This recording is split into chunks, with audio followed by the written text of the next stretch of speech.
Assalamualaikum warahmatullahi wabarakatuh.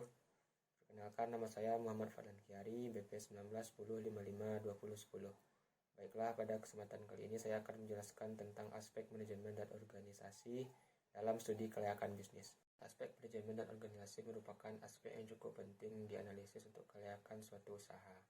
Karena walaupun suatu usaha telah dinyatakan layak untuk dilaksanakan tanpa didukung dengan manajemen dan organisasi yang baik, bukan tidak mungkin akan mengalami kegagalan.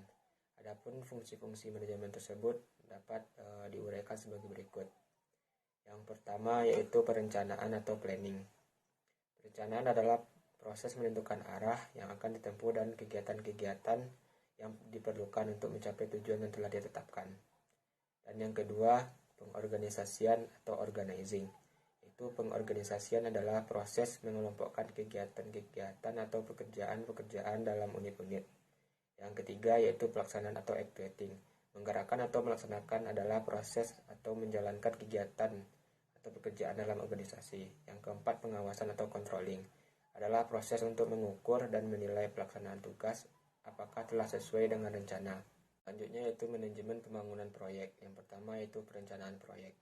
Rencana proyek menggambarkan mengapa dan bagaimana suatu proyek itu dilaksanakan. Yang kedua yaitu penjadwalan proyek. Jadwal proyek adalah menentukan aktivitas-aktivitas proyek dalam urutan waktu di mana mereka harus dimunculkan. Dan yang ketiga yaitu pengawasan proyek. Mengawasi atau mengendalikan proyek merupakan hal yang penting untuk menjaga agar proyek selesai tepat pada waktunya. Selanjutnya manajemen sumber daya manusia.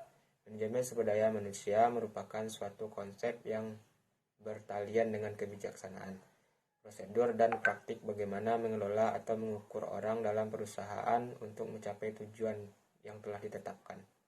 Dan yang terakhir yaitu organisasi. Organisasi secara statis dapat diartikan yaitu suatu wadah atau tempat kerja sama untuk melaksanakan tugas-tugas sesuai dengan rencana yang telah ditetapkan. Selanjutnya, organisasi secara dinamis diartikan sebagai suatu proses kerjasama antara dua orang atau lebih dalam mencapai tujuan yang telah ditetapkan. Demikianlah yang dapat saya sampaikan. Apabila ada kesalahan, saya mohon maaf. Assalamualaikum warahmatullahi wabarakatuh.